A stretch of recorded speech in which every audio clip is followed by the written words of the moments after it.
Cytology कोशिकाओं के अध्ययन को, हिस्टोलॉजी ऊतकों के अध्ययनों को, डर्मेटोलॉजी लिगामेंट के अध्ययनों को और एंजियोलॉजी रक्त परिसंचरण तंत्र एवं लसिका तंत्र के अध्ययन को, जैसे कि धमनी, शिरा, लसिका वाहिनियों का अध्ययन।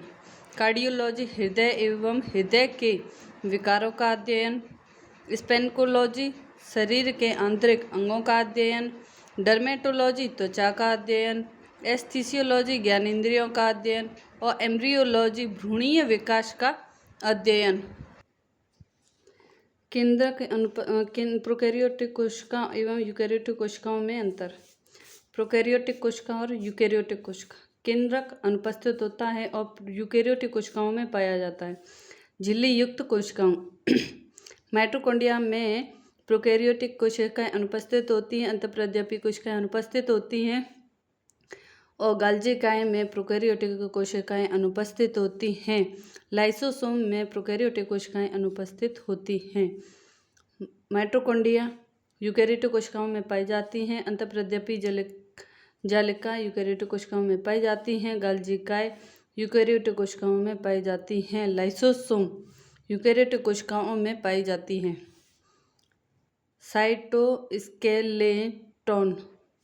अनुपस्थित होता है और यूकेरियोटिक कोशिकाओं में पाया जाता है। राइबोसोम 17 प्रोकैरियोटिक कोशिकाओं में 70 एस टाइप का होता है और राइबोसोम यूकेरियोटिक कोशिकाओं में 80 एस टाइप का होता है, जो बड़े राइबोसोम कहलाते हैं। माइटोकॉन्ड्रिया एवं क्लोरोप्लास्ट कोशिका का प्रकार। अनसेल्यूलर प्रोकैरियोटिक कोशिकाओं में कोशिकाओं का प्रकार अनसेल्यूलर होता है और यूकेरियोटिक कोशिकाओं में अनसेल्यूलर होता है। डीएनए डिस्केल्यूलर डीएनए और लीनर डीएनए। प्लाज्मिड प्रोकैरियोटिक कोशिकाओं में पाया जाता है और यूकेरियोटिक कोशिकाओं में अनुपस्थित होता है प्लाज्मिड। और साइटोप्लाज्मा प्रोकैरियोटिक कोशिकाओं में पाया जाता है और साइटोप्लाज्मा यूकेरियोटिक कोशिकाओं में पाया जाता है। क्रोमोसोम, इसमें ट्रू क्रोमोसोम नहीं होते हैं, सिर्फ प्लाज्मिड पाया जाता है। और क्रोमोसोम एक से अधिक ट्रू क्रोमोसोम उपस्थित होते हैं यूकेरियोटिक कोशिकाओं में। उदाहरण बाइसेक्टेड मायोकोप्लाज्मा और रिकेट्सिया। यूकेरियोटिक कोशिकाओं के उदाहरण होते हैं animal cell, plant cell, protozoa, algae और फंगी। शरीर की सबसे छोटी संरचना एवं क्रियात्मक इकाई कोशिका होती है। किडनी की संरचनात्मक इकाई नेफ्रॉन होती है। यकृत की संरचनात्मक एवं क्रियात्मक इकाई हेपेटाइलोबली होता है। तंत्रिका तंत्र या दिमाग की संरचनात्मक व क्रियात्मक इकाई न्यूरॉन होता है। श्वसन तंत्र या फेफड़ों की संरचनात्मक एवं क्रियात्मक इकाई एल्वियोलाई होती है। अयन की दुग्ध उत्पादन इकाई एल्वियोलाई होती है। अयन की क्रियात्मक इकाई एल्वियोलाई होती है।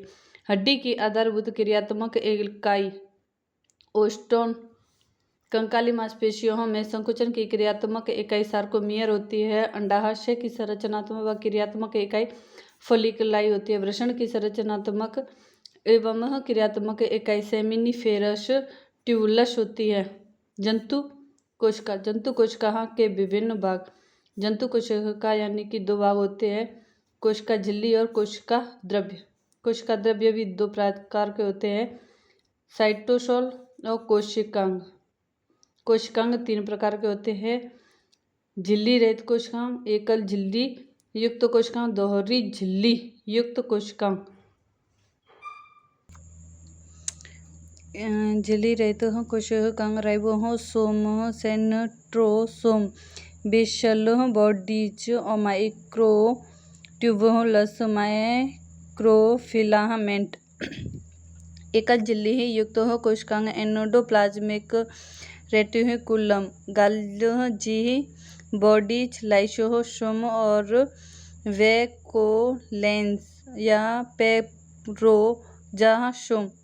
दोहरी झिल्ली युक्त कोशिकांग माइटोकॉन्ड्रिया, न्यूक्लियस और क्लोरोप्लास्ट। यह सिर्फ पादप कोशिकाओं में ही पाया जाता है। कोशिकाओं की खोज रॉबर्ट कोह ने केंद्रक की खोज रॉबर्ट ब्राउन ने कोशिका सिद्धांत स्लीडन एवं शॉ ने दिया था। सेल लिनियर थ्योरी रुडोल्फ विर्चोव ने दी थी। इस सिद्धांत के अनुसार सभी कोशिकाएं पहले से मौजूद कोशिकाओं से उत्पन्न होती हैं। सबसे छोटी कोशिकांग पीपीएल की सबसे बड़ी कोशिका शुतुरमुर्ग के अंडे की सबसे लंबी कोशिका तंत्रिका की होती है। कोशिका झिल्ली के मॉडल सैंडविच मॉडल डेवसन एवं डेनिली ने दिया था। सैंडविच मॉडल डेवसन एवं डेनिली ने दिया था। यूनिट मेम्ब्रेन मॉडल रॉबर्टसन ने दिया था। तरल मोज़ेक मॉडल शिंगर एवं निकोलसन ने दिया था। कोशिका झिल्ली का नवीनतम एवं सर्वाधिक मान्यता प्राप्त मॉडल, जहां फ्लूइड, फॉस्फोलिपिड एवं म्यूकोमोसिक प्रोटीन होता है। कोशिका झिल्ली की संरचना को कहा जाता है फॉस्फोलिपिड के समुद्र में प्रोटीन के हिमखंड, चीनी की चाशनी में गुलाब जामुन। कोशिका झिल्ली के मुख्य अवयव फॉस्फोलिपिड। कोशिका झिल्ली का मुख्य अवयव जो संरचनात्मक फ्रेम बनाता है। कोलेस्ट्रॉल। यह कोशिका झिल्ली को मजबूती प्रदान करता है। ट्यूनियल प्रोटीन। जल में घुलनशील पदार्थों के आवागमन कोशिका झिल्ली के पार के लिए चैनल प्रदान करता है। यह ट्यूनिल प्रोटीन जल में घुलनशील पदार्थों के आवागमन के लिए चैनल प्रदान करती है। कोशिकांग अंतःझिल्लिका तंत्र। ऐसे कोशिकांग जिनके कार्य एक दूसरे से जुड़े होते हैं। एंडोप्लाज्मिक रेटिकुलम, गाल्जी बॉडी, लाइसोसोम और वैक्यूलेंस। कोशिकांग जिनमें स्वयं का डीएनए एवं राइबोसोम 70S पाया जाता है। माइटोकॉन्ड्रिया और क्लोरोप्लास्ट। कोशिका का अंतःकंकाल एंडोस्केलेटन बनाने वाले कोशिकांग। Endoplasmic reticulum, microtubules, microfilament. सबसे छोटा कोशिकांग राइबोसोम का और सबसे बड़ा कोशिकांग न्यूक्लियस। कोशिका का सामान्य विवरण राउट एंडोप्लाज्मिक रेटिकुलम RER। इसकी सतह पर राइबोसोम पाए जाते हैं, अतः यह प्रोटीन संश्लेषण के लिए स्थल प्रदान करता है। Smooth endoplasmic reticulum SER। इसकी सतह पर राइबोसोम नहीं पाए जाते हैं। यहाँ मुख्यतः लिपिड का संश्लेषण होता है। स्मूथ एंडोप्लाज्मिक रेटिकुलम में मुख्यतः लिपिड का संश्लेषण होता है। कार्य अंतःप्रद्रव्य जलिका। यह कोशिका का अंतःकंकाल बनाती है। अंतःप्रद्रव्य जलिका अंतःकोशिका संवहन तंत्र बनाता है। यह कोशिका द्रव्य में एक स्थान से दूसरे स्थान पर पदार्थों का परिवहन करता है। RER प्रोटीन संश्लेषण के लिए स्थल प्रदान करता है। SER या लिपिड संश्लेषण के लिए स्टेरॉयड हार्मोन्स का संश्लेषण होता है। यह गाल्जी बॉडी, लाइसोसोम, माइक्रोबॉडीज का निर्माण करता है। विषहरण। यह ड्रग्स, प्रदूषक एवं स्टेरॉयड के विषहरण का कार्य करता है। इसके लिए साइटोक्रोम P450 एंजाइम जिम्मेदार होते हैं। गाल्जी काय।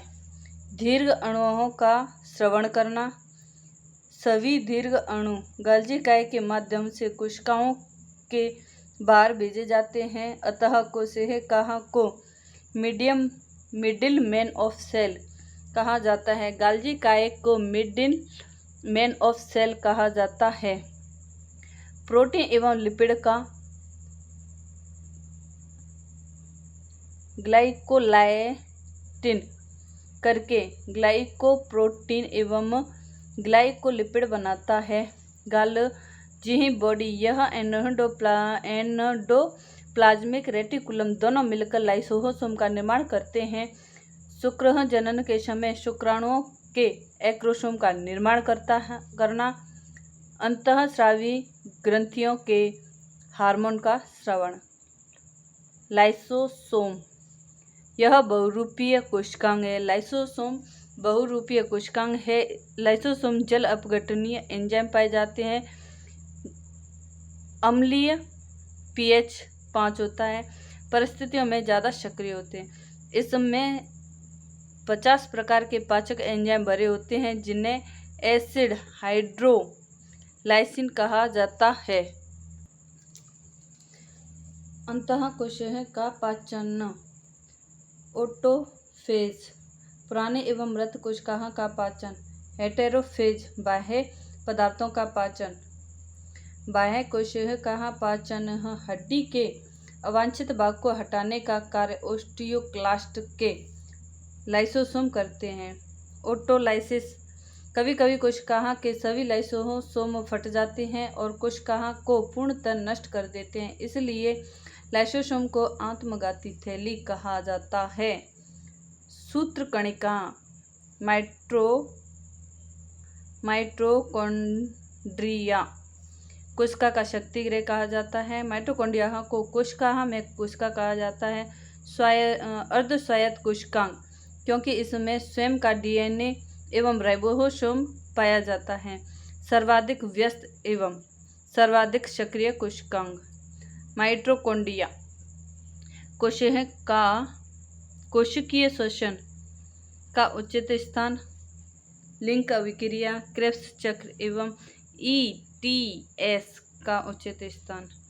एड्रीनोसिन ट्रिप्टोफास्फिन ATP का उत्पादन एवं संग्रहण। नोट: शरीर में ऊर्जा का संग्रहण ATP के रूप में होता है। शरीर में ऊर्जा का संग्रहण ATP के रूप में होता है। अतः ATP को कोशिका का एनर्जी करेंसी कहा जाता है। राइबोसोम कोशिका में प्रोटीन फैक्ट्री, कोशिका का इंजन, कोशिकांग के अंदर कोशिकांग। लाइसोसोम में होता है कोशिका के अंदर कोशिकांग। नोट: यह सबसे छोटा कोशिकांग है। राइबोसोम सबसे छोटा कोशिकांग है। राइबोसोम झिल्ली रहित कोशिकांग है। यह RNA प्रोटीन से मिलकर बना होता है। राइबोसोम का निर्माण केंद्रका में होता है। यूकैरियोटिक राइबोसोम 80S प्रकार के होते हैं जो जानवर, मानव और पोल्ट्री में पाए जाते हैं। प्रोकैरियोटिक राइबोसोम 70S प्रकार के होते हैं जो जीवाणु, माइटोकॉन्ड्रिया और क्लोरोप्लास्ट। सेंट्रोसोम एवं सेंट्रियोल।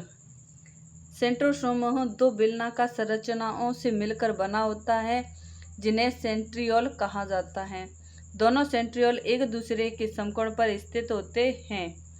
सेंट्रियोल एक माइक्रोट्यूबुलर संरचना है जिसमें माइक्रोट्यूबुलर 9+0 में व्यवस्थित होते हैं। दो सेंट्रियोल मिलकर सेंट्रोसोम बनाते हैं। कोशिका विभाजन प्रारंभ करना। कोशिका विभाजन के दौरान ध्रुवों के मध्य तर्क तंतुओं को व्यवस्थित करना।